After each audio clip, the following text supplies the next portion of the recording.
Ian? Sometimes car ownership and car things, it's a real journey, and it's a journey of discovery sometimes. Yes, we discover things about ourselves and the cars. Sorry, you were saying usually? Yeah, usually it's an internal introspective journey where you're like, I didn't even know I knew that word until I sheared that bolt, right? But occasionally it's a journey of literal discovery where there is no map. Right. You're bushwhacking through the jungle of previous ownership. Uncharted territory. And I think you're like the Robinson Crusoe right now. Or, I don't know, some other person who bushwhacked through a lot of stuff to then colonize and take advantage of a Volkswagen Cabrio. Yeah, I was going to say, I hope that there's somebody that's done this in a non-problematic fashion, but I highly doubt that's ever been the case. Yeah. I mean, at the very least, they left their wife and kids for like 18 months at a minimum for a dude's trip, essentially. Yeah. Right? That's the part I always say. I know everyone always focuses on like the pillaging and the exploitation of whole groups of people. No. Like, who's doing the fucking dishes right now? Exactly. Yeah, you're not sharing the load. Yeah. Absolutely. Yeah. I get 18 hours and I'm my phone's blowing up. 18 months? Are you serious? Yeah, and then like when things come out about these people being like complete assholes, it's like, yeah, you don't say. That everybody wanted them gone from the city and area that they were in. They were like, here's the deal. How about you go? Right? You're an explorer now. That's a really good. I like the idea that all these motherfuckers were promoted out.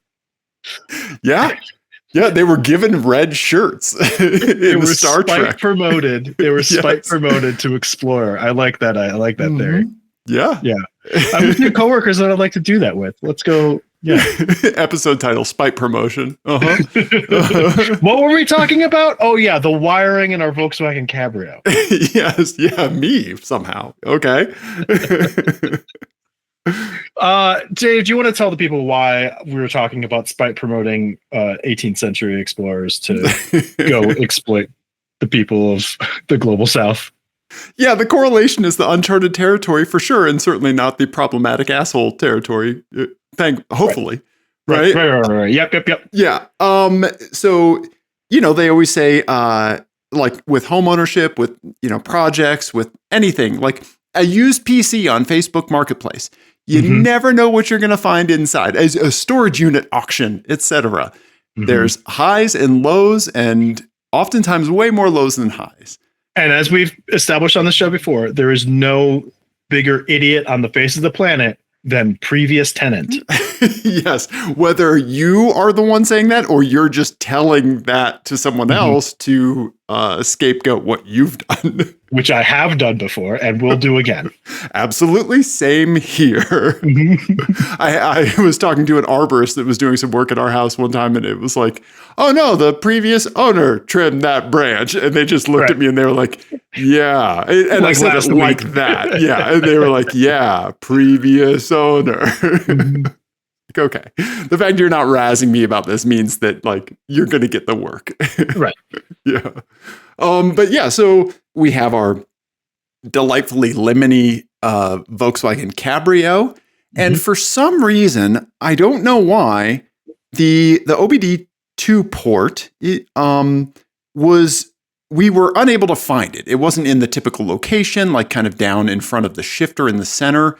Volkswagen had a hilariously obtuse way of accessing it, where you had to like slide a thing to the side and whisper a password into one of the air vents and insert a 5-volt fuse or 5-amp fuse into, a window frame to expose it. But you'd pay a toll to a German troll.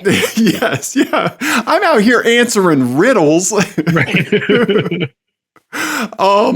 And we need the 2 port because we like to get coolant temperatures and all of the delightful stuff. And then on top of that, layer that info into the live stream. So there's like a primary need, which is peace of mind and visibility into the car. And then a secondary need of like wanting to provide that stuff for anybody viewing remote, including us from the pits, so that we can keep an eye on things while people are focusing on driving. And we couldn't find the OBD2 port. And we just hoped it was somewhere behind the metal dashboard, the sheet metal dashboard that was kind of like 2 giant bent pieces that they had kind of put together to form a dashboard, which I think they did a very good job. They did a very good job with the wiring and all of the stuff on this car. Yeah. For some reason, they just never decided to leave the OBD2 port dangling. And so we needed to find it. I took apart the dashboard. I have a picture here, Ian, I can show you, of what it all looked like disassembled. This is called OMG OBD. But yeah, here you go. Here's with the dash disassembled. Here's kind of like those are the gauge wiring connectors, the white and red ones. And then here's all the other stuff that wasn't connected in the car. So like things like the AC, like the, not the, all the HVAC AC stuff. Yeah, HVAC, window controls. Right. Oh, yeah, all of that kind of stuff. And so I had to look on YouTube to find what the OBD port looked like, because like nothing was jumping out at me, like you and I have this connector in our head. But I finally found it and it looked like this. Instead of it having that kind of like, that's not a rhombus, like the trapezoid kind of, skewed rectangle. It actually just has 2 little wings on the upper part to make that kind of like, trapezoid shape. And I saw somebody on YouTube holding it and it had the color of the connector. And I was like, I saw a purple connector earlier. Like I can find this, Nice. And so I did. I haven't tested it yet because there's not a battery in the car and stuff like that. But yeah, that's going to probably happen sometime this weekend is testing the port. But our fears of like them cutting it out of the car or something like that, I think are, what's the word? Assuaged? Is that the word? Yeah. So that's great. I know. I thought for sure it was gone. Like that it was just going to be like dangling wire someplace and that we were never going to like put the work in to figure out how to make a new one. But hopefully it's just working, and for whatever reason they decided they didn't need it. Yeah, and I think even if we had 2 wire pins out from the ECU, I think we could have done that. I was, before I like actually looked for somebody that had the connector like in their hand or something, I was looking at the wiring colors to look at what I needed to look for from the ECU, and I think we would have been able to find it. Because after that, it's like there's nothing special about this connector other than the shape. We could buy or just cut a connector out of a car at a junkyard, any OBD connector, and just pin it to pin it out for what we needed. So true. I've got wire crimpers within reach, man. I can crimp and heat shrink wrap and do all that as needed. So. But yeah, we're going to have some hopeful data insights. I did find one thing when I was pulling out the dashboard or the gauge cluster, that they have removed a couple bulbs from the gauge cluster so that they don't show up. The check engine light bulb is still in there. Okay. When I pulled it out, I saw a couple bulbs missing and I was like, oh boy. So I held it up to like the light in the garage and I could see what was coming through. And it's the ABS light and a traction control light. Right. Those 2 things. Okay. So yeah, sure. Who cares? We don't want those flashing on. Yeah. So, yeah. Do you have any theories about why? Because one of the things that was going on with the car was that the gauge cluster would sometimes work and sometimes half work.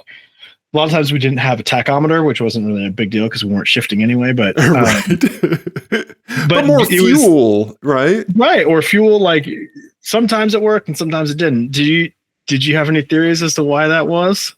I don't, other than what we were working with, which was kind of like the order of the kill switches and making sure that things got powered on in the correct order.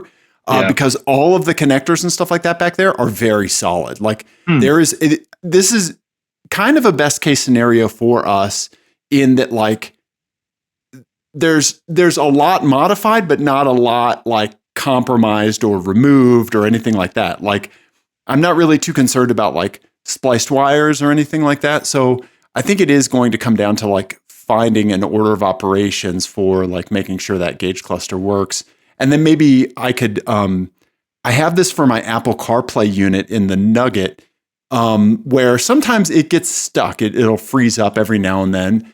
Like, especially like if I start it and I think like it's in an area where there's no cell phone coverage and Wi-Fi coverage, it kind of gets into this weird little thing. And I actually put like kind of a reset button on my center console down on the side. It's one of those normal on, push off instantaneous buttons.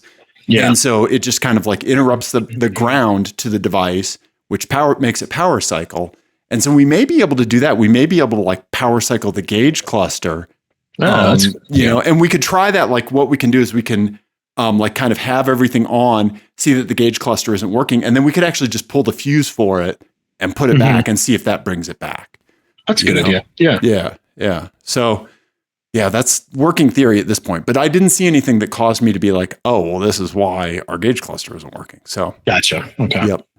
Yeah, it does seem like everything is reasonably well sorted. Like the more we dig into it, it doesn't seem like, I mean, there's like race car nonsense stuff, but like, yeah, it's not like they just hacked at the wiring, right? Which is good.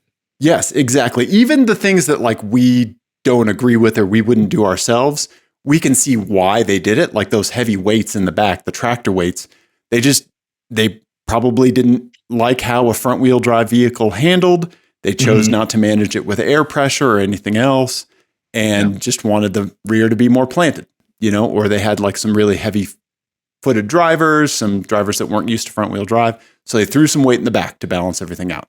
Cool. Maybe they drove it another track where like it was more high speed than high planes and like straight line stability was a concern. Who knows? Like, do we want that? No. But like we can like at least reason out like somewhat logically why they would do that, you know? Yeah. So it seems like that's kind of where we are with this car. Totally. I still don't know why you would hide an OBD port on a Volkswagen of all things. Yeah. But at least it's there. I have it in my hands. I put an extension on it and then I'm going to just kind of zip tie it in a very convenient place. I have a Bluetooth adapter and the tablet ready to go. So we'll be good. Yeah. Sweet. Yeah. Awesome. On that note, let me actually step away from the mic and grab you kind of the board that I've been working for the computer in the car, if you want to see that. Okay, yeah. Yeah. Okay. Dave has been daving. He's been daving real hard. Here we go. The electronics for the Oh God. Headphones in. Car. Okay. Hello. Okay, I'm back. Hello. Okay, so we have our little battery unit, the Jackery 300 thing. Right? That thing's awesome. What's that? So that thing's awesome. Probably going to put in some work on the 24-hour race coming up. Yes, it will. Yeah. But I have a new PC for us that is much lower power, and we can power with DC instead of having to do a DC to AC conversion.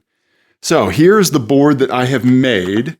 Okay, this is a 1/4-inch ABS plastic, and I have made this board and like done everything with like rib nuts and stuff like that. You can see. That looks so cool. Thank you. So we have a power connector in. So I'll wire the power in here. And this is just, you can just remove this whole thing.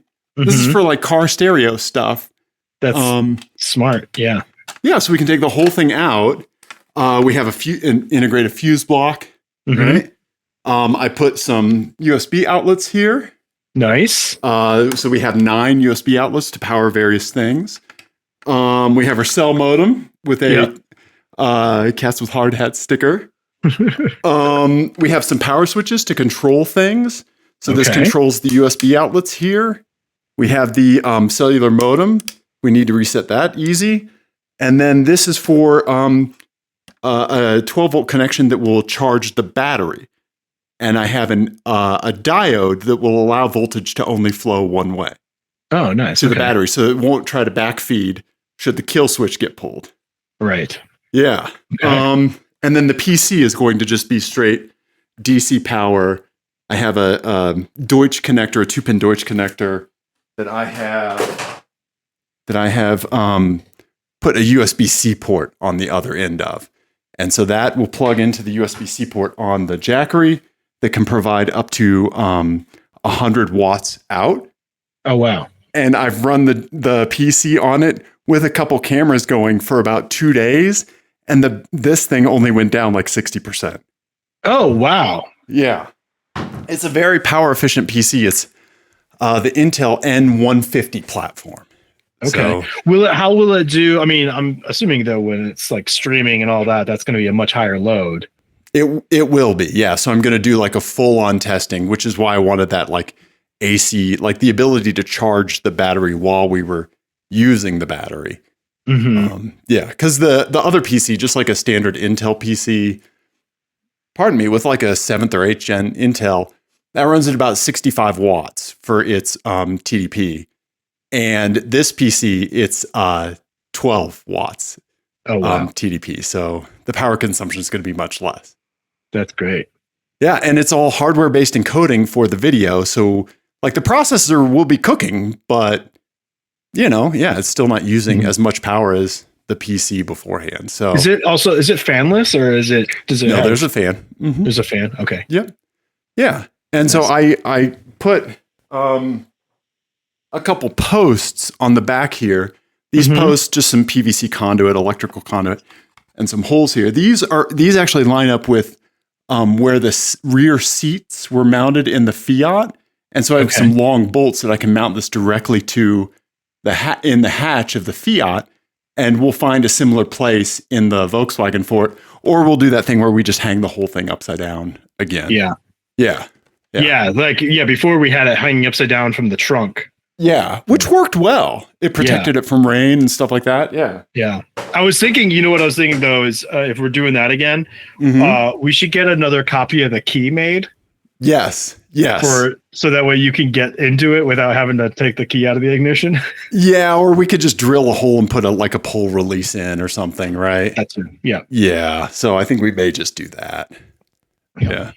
Okay. So, but yeah, you're right, because like being able to open the trunk while the key's in the ignition, the car's running, etc. That's important. Yeah. Yeah. I'm amazed we didn't lose the key, like trying to pass it back and forth like quickly. Yes. Yeah. Yes, exactly. Yeah, we need just a boat anchor keychain on that thing. Yeah. We somehow need to incorporate the keychain into the PC board I made. Right. Yeah, exactly. Yeah. So that's the work that I've been doing on the Lemons stuff. And I got some plastic to make a roof for it. So I'm going to work on that probably tonight and tomorrow to make a roof for it. So okay. Yeah, because we have to have the lighted number up on the roof for the 24-hour race. Right. We don't have a roof right now. So, yeah. True. Right? True. Yeah. Okay. So, there you go, man. What else do we want to talk about today?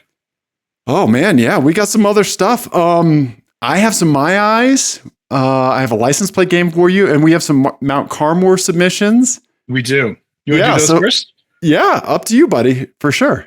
Okay, so... remember, this was Dave's big proclamation the other week that no automaker had a better year than Toyota in 1998. If you take the criteria that it has to have a sports car, a pickup truck, a sedan, and an SUV, which there are a few people on Blue Sky who were very upset about this framing because they were like, well, this precludes all the Germans, and obviously this would be the correct. And they're like, it's a game, we're having fun. Yeah, exactly. I don't know what to talk. Right? Yeah, guess what? We made it up, which means we get to make the rules. Yeah.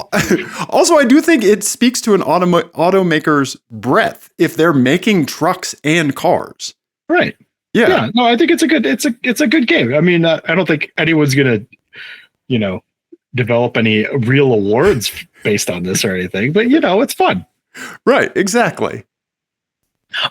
So we had a couple other submissions. So let's here's the first one from the talk about stock that you said. Yeah. Sent. Okay. Oh boy. Russell, and I was very intrigued by this. This was a way to kind of get around the German problem. Ooh, maybe not. Maybe not. Maybe that's called the German problem. But for a brief, let's not say a shining moment, but for a brief time, Mercedes and Chrysler were one company, Daimler Chrysler. And so he submitted 2006 Daimler Chrysler with a G-Wagon, a Viper, and then this like Unimog, like huge fucking pickup truck, and an E-Class. Yeah, like an AMG E-Class, yeah. E55 maybe, I think. Yeah. Oh, that might be an E63. I can't remember. 2006, but yeah. But that's a strong contender. It is. Strong contender. It is. You're right. E55. Yeah. Yeah. And I mean, you could get the E55 in a wagon as well. Yeah. And I mean, I guess the Unimog is a pick 'em up truck, I guess. I mean, this thing looks bananas. Yeah. Yeah. Okay, so let's go through it. Okay. Tacoma or Unimog? It depends. Do I have like literal military duties to do? You know, like do I have land, you know, that needs managed? Otherwise, it's a Tacoma. Yeah, I kind of agree. Right? All right. Land Cruiser or G-Wagon? Or the LX or the G-Wagon, sorry. Yeah, the LX or the G-Wagon. That is tough because I think if there's the G-Wagon falls into this weirdly desirable, not desirable area of Mercedes, I think for both you and I, right? Where like we like the vehicle. It's the Metallica of cars. We may like the music, but we don't like the fans, right? Right. Yeah. Well, and I think what is hard about this is that it's a 20-year-old G-Wagon, which I think is cooler, right? Like I'd be more willing to be seen in a 20-year-old G-Wagon than a brand new G-Wagon, right? True. Yes. So I think I would take the G-Wagon here. I think I would still go LX, but I think that this is coming pretty hard at the SUV portion. Yeah. Both are really like that is a capital U in SUV for each of these vehicles, more so than Mercedes, I would think. Yeah. You know. All right. Sports car, Viper, Supra. Yeah. So I've driven the second gen Viper. Have you driven a Viper before? I've never driven a Viper. I did on the Pikes Peak Raceway where they had the road course thing at like one of those automotive festival things. Yeah. And it is terrifying. It is probably the most scared I've ever been in a vehicle. Also, I came straight out of a Lotus Elise and into a Viper. That's the wrong combination. Right. So I had all of the feel and then absolutely none of the feel. Right. And so I think like if you were at 10/10 in a Viper, I'm sure you're getting a lot of stuff you can read. But other than that, you get like almost nothing. And if this is like, if anybody has more experience with Vipers and like how they feel like, you know, when they're not on the limit, please let me know. But like, this is just my experience. So I would say Supra just because I know I would be getting more feel all of the time. You know? Yeah. How about you? I think I might go Viper just on the strength of those fucking stripes. Yeah. Oh, looks. I would almost take the Viper over the Supra if I'm basing it on looks. Yeah. Okay. Yeah. All right. Last sedan. I've legitimately looked for used E55s and E55 wagons before. They're good. You probably have too. I drove a CLK with that same engine. Yeah. And I was like, oh, I might need this in my life. I was driving. I was with a friend who was shopping for one for a convertible, and I found that one. I was like, oh, let's go check this one out. And I drove it. And I was like, oh, I might need this because this is pretty fantastic. This is you going Christmas shopping and finding the thing you want for yourself. Yeah. Yeah. Yeah. They're great, and they're pretty cheap now too. Like, Well, there's a they're tempting. reason, Ian. There's a reason. Everything will be just fine, Dan. No, Everything will be fine. won't, Ian. Oh my God, that YouTuber Sam Crack has essentially made his livelihood on cars like these. That's so funny.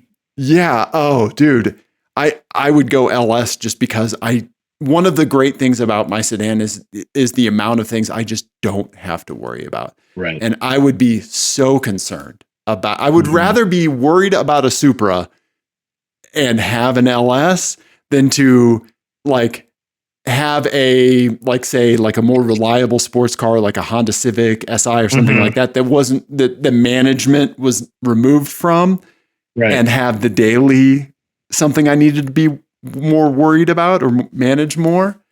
But well, see, the advantage with this, because you're right, as a 4-car garage, this is way less reliable than the Toyota one. However, you could tow the other 3 vehicles at the same time with the Unimog. You could. You absolutely could. You could actually, yeah, you could tow the 4 Toyotas, the 3 from this, and the garage they all fit in. Yes. Yeah, that's great. Okay. Yeah, thank you, Russell, for sending that in. That's really good. I think that's an intriguing one. Okay, it is. It is. All right, next one is also interesting. I think. Obviously, after my own heart here. Yes, and so this is like 90. I think this is 91. Probably. That seems about right.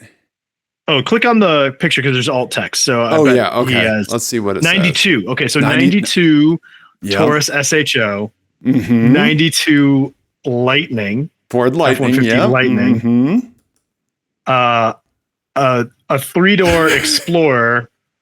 We're getting a little off the plot, but then we bring it back with an LX, a Fox Body LX Mustang. Yeah, one of the last Fox Body, gens, because when did they switch that over? 94 or 95, something like 94, that? 94, I believe, Yeah. I mean, I think that this is, the SHO, I think, is awesome and such a cool sedan. You, of course, did you have 2 different SHOs? I had one, my dad had 2. That's it. Okay.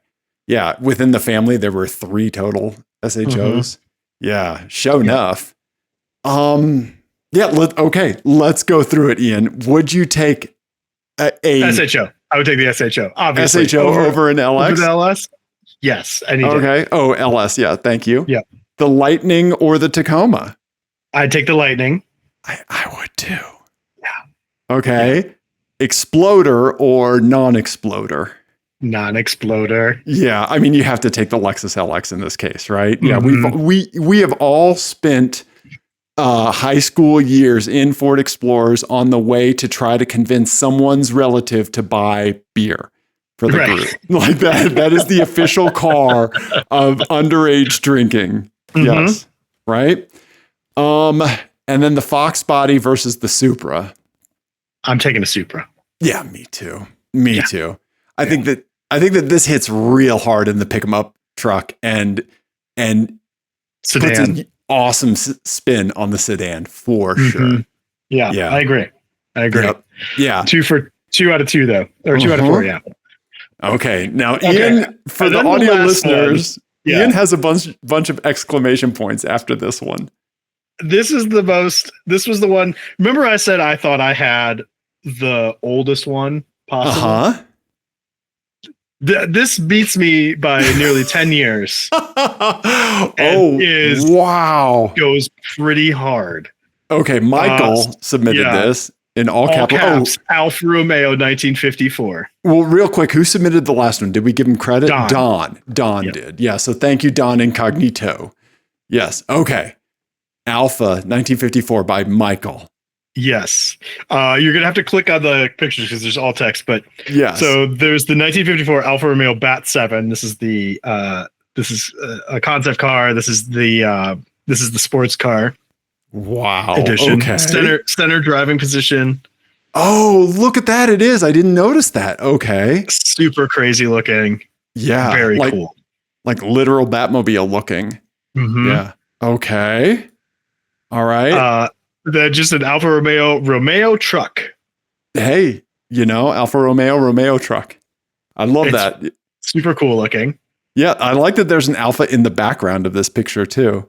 Oh yeah, you're right. Right. Yeah, it is really cool looking. Just like a little cab over pick 'em up truck. They have like some scaffolding or a ladder affixed to this. I think it's a mini crane. Oh yeah, I think you're right. Yeah, look at that. Okay. All right. And then for the SUV, the Mata SUV. Oh man, it looks like a little like Willys Jeep type thing, which is appropriate for 1954. But of course, it's it's stylish and cool looking because it's Italian. Right? It's like that, just that extra. Like guacamole is extra. You got that with this. Totally. Yeah. Totally. It looks great. And then the Berlina, 1954 Berlina, 1900 Berlina. Which is a gorgeous car. Yeah. I'm going to pull up images of it just because I want to see more of them. Berlina. Yep, you got it. Yeah. Oh, look at that, Ian. That's a beautiful sedan. It is a beautiful sedan. Oh, wow. I like that there's an FCA heritage site. Right. It has this. Yeah. Stellantis heritage. Yeah. We're not allowing cookies, Stellantis. You wouldn't know what to do with them anyway. Wow. After winning the first two Formula One World Championships, Alfa Romeo left the highest category of motor racing undefeated with an achievement that most constructors can only dream of. Wow. Okay. And so they made the Berlina. Okay. So what do you think? What do you think? 1954 Alfa Romeo versus 1998 Toyota. Oh boy. Okay. Let's see here. Okay. So let's do the sports. So the Batmobile BAT7 versus a Supra. I mean, I'm rolling in the Bat, baby. Hell yeah. Right? There's a 0% chance you fit in this car. But correct. But it's worth it. I would have to have like the Homer Simpson car dome. Right. Yeah. It doesn't matter because you're going to be pushing it everywhere anyway.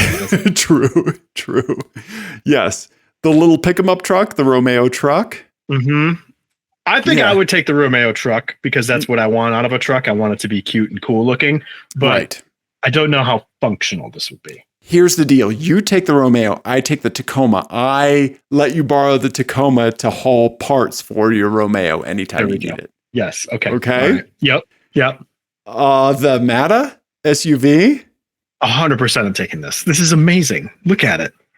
Yeah. I'm still going LX over this. Okay. But you know me. Of course, with this is the car you're taking. Need for suspension and creature comforts. Yeah, and seat belts. Exactly. And then the Berlina 1600 or 1900 Berlina. I mean, Berlina. Yeah, I'm taking the Berlina as well. Right? Yeah, it's beautiful. Yeah. I mean, I'm taking, as a 4-car garage, I am taking the Alfa Romeo 1954 over 98. Over 98. But also, I'm a moron. Yes, the idea to reality convergence. Yes. You're sticking with Toyota? I am sticking with Toyota on this one. Yeah. So none of the other, you have yet to be convinced. Yeah, individual components, sure. But as a whole, if it's an all or nothing, all four versus all four, nothing has convinced me to not take the Toyota offering. Which has gotten closest? This or like because I had that 76, like the 1976 Nissan one that I think you were tempted by. Yes, that was very close. That was very good. Yeah, I think that is the closest one. The Ford one, besides an Explorer. Yeah. I mean, that's also getting pretty close because Lightning was badass and flies under the radar. Yeah. And they look really cool now when you see them on the road. They do, right? Yeah. So I think that's the closest for me, but nothing has truly dethroned what I, from an all or nothing perspective than the 1998 Toyota offer. Okay. Well, better luck next time, losers. Nice. Okay. All right. Should we do a license plate game and then an album of the week and wrap it up? Yeah, you bet. I do want to show you one quick my eyes because I think you're going to like this. I did kind of want to try to work a minivan into the Toyota Lexus offering.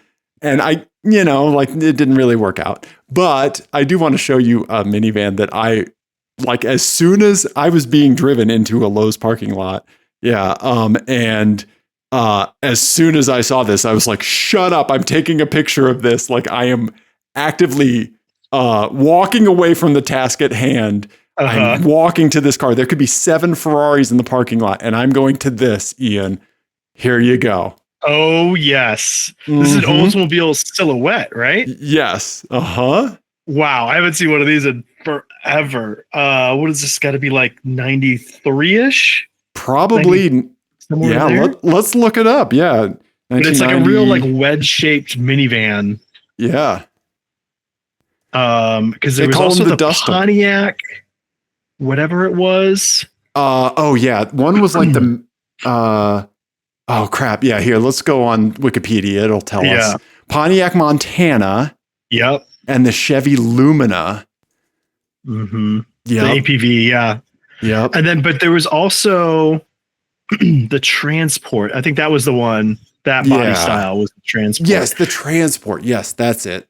Yeah. But the Oldsmobile definitely looks the best of all of them.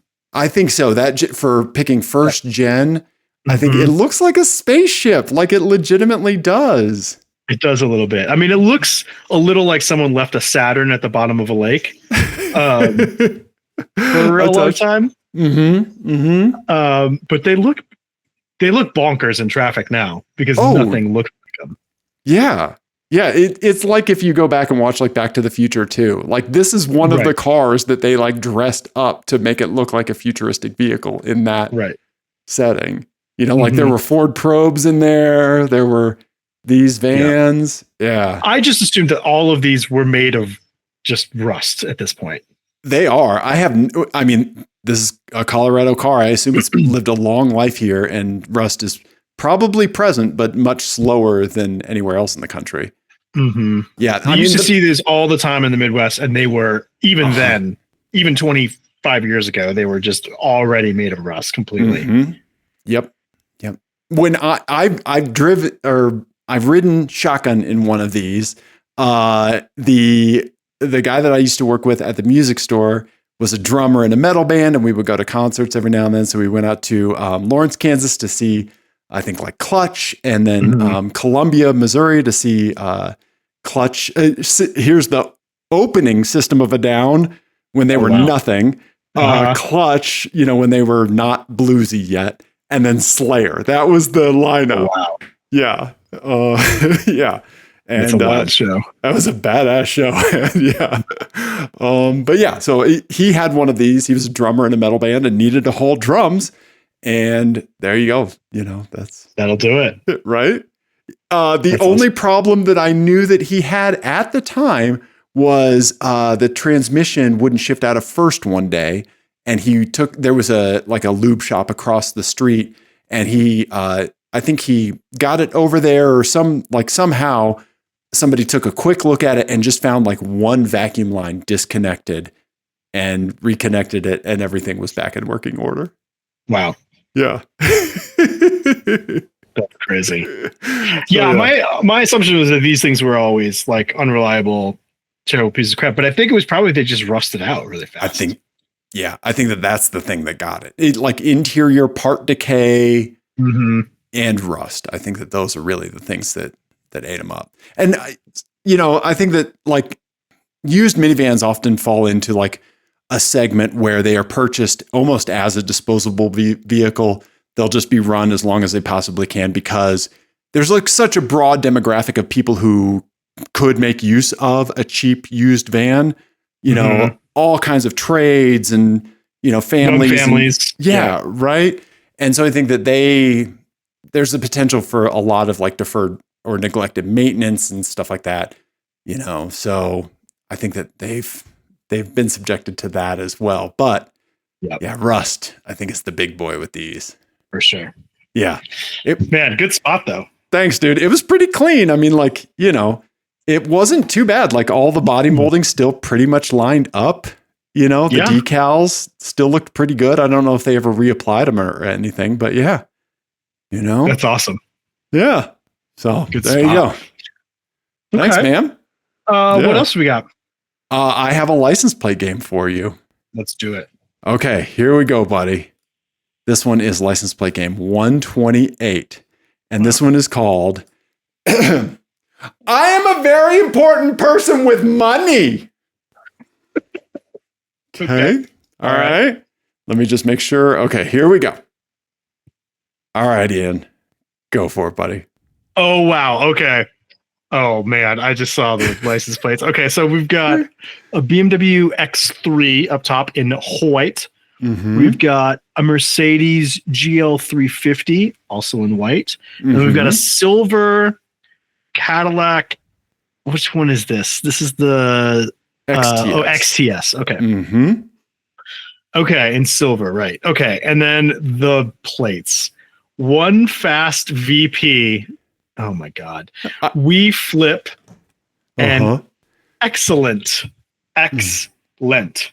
Mm-hmm. This could be somebody who ended up going back on their promise not to have any soda and for 40 and days. Didn't make it through Lent, but I think it's probably excellent. I think you're right. I thought the same thing. Mm-hmm. Oh man. Okay. Let's do some zoomies and enhances. It doesn't look like there's much because Illinois. Oh, there's like a bedazzled sort of license plate frame. And not like the typical where there's like 3 or 4 wide bedazzling around the edge. It's just one kind of like thing of gems in a black license plate frame. Yeah, interesting. Okay. And it's not like an M Sport or anything like that. Nothing crazy. They are driving it in the rain. Mm-hmm. Yeah. Okay. We've got the GL350 with Montana plates. Mm-hmm. What is that sticker? I'm not exactly sure. Marin, M-A-R-I-N. Is it a boat brand? Enhance. Marin they make bikes. Logo. Marin logo. I don't think it looks like that. Where'd the VPG go? Here it is. Yeah. Marin. Oh yeah, no, it's Marin bikes. That's what it is. Okay. Yep. So they're a bicycle enthusiast. Yeah, and I'm picking that up just from the R in the emblem here with that whatever that font is. I think you're totally right. I think that's cool. Okay. And they've got a trailer hitch on it. Yes. Mm-hmm. And the chrome rear diffuser, like I think on some of these you could get black plastic and then maybe like an appearance package. This is also the blue tech. Mm-hmm. Okay. Did you already say that? I'm sorry. The diesel? No, I didn't. No. Okay. All right. Okay. Mm-hmm. There's also a little bit of maybe damage or smudge on the window. Could that be from a handlebar? Okay. Yeah, let's see. Right? It does kind of look like it. Yeah. Right? Some kind of mark there. No. Okay. All right. Okay. All right. And then, New Mexico plates. Man, we're all over the country. Mm-hmm. Got a silver license plate frame. That might be a Cadillac dealership frame. Yeah, I think it is because I think they have the Cadillac emblem up on the top, and then I think it says Cadillac. Yeah. Yeah. So not much to go on there. Some dark tint, but they're in New Mexico. That's kind of what you do. Yep. Huh. Okay. Man, this is a tough one. Yep. We flip. I'm kind of concentrating on that one because I feel like house flippers are the most like striving like people in our society now, right? Like they're very like they watched an HGTV show and they figured out a formula and they're gonna go get theirs and I think they like to look like they've made it. Yes. And I'm kind of between either the BMW or the Cadillac for a We Flip. Okay. And I think maybe I'm going to go on the BMW with We Flip because I think it's usually a little bit younger demographic. And I think the BMW is a more like that fits more. Sure. And I think younger demographic because their knees aren't blown out yet. Right. Uh-huh. Right. Uh-huh. I think that One Fast VP is on the Mercedes, and I think that VP maybe does some bike racing, and this is just a rolling midlife crisis that transports a carbon fiber midlife crisis around. Yes. Yeah. Right. Imagine the amount of conference calls taken in each of these vehicles, and which one do you think would be the most? Right. Right. Okay. Yep. Okay. I'm going to go One Fast VP on that. And I think Excellent is on the XTS. Yeah. Cadillac. I see your reasoning. Yeah. Mm-hmm. Okay. Yeah. All right. Well, Ian, I think besides like knowing that you probably would never want to be friends with some of these people, you're going to be very happy because you got it all correct, buddy. Oh God, the image isn't coming up. Why isn't the image coming up? I don't know. Let's try it again. Boom. There you go. Ian, nice. One Fast VP, We Flip, and Excellent. Eric sent in the We Flip. Mm-hmm. Tim sent in the One Fast VP, and Ben sent in Excellent. So thank you, Eric, Tim, and Ben. Yeah, that was a good one, Dave. Man, thanks, man. Those just a bunch of douchebags. Yep. Yeah. I think like people flipping houses, it's getting to the point where you don't want to brag about flipping houses. Like that's like bragging about being a landlord in today's society. Like nobody, nobody's proud to be a landlord. Like people want to obfuscate that stuff because people are mad at landlords.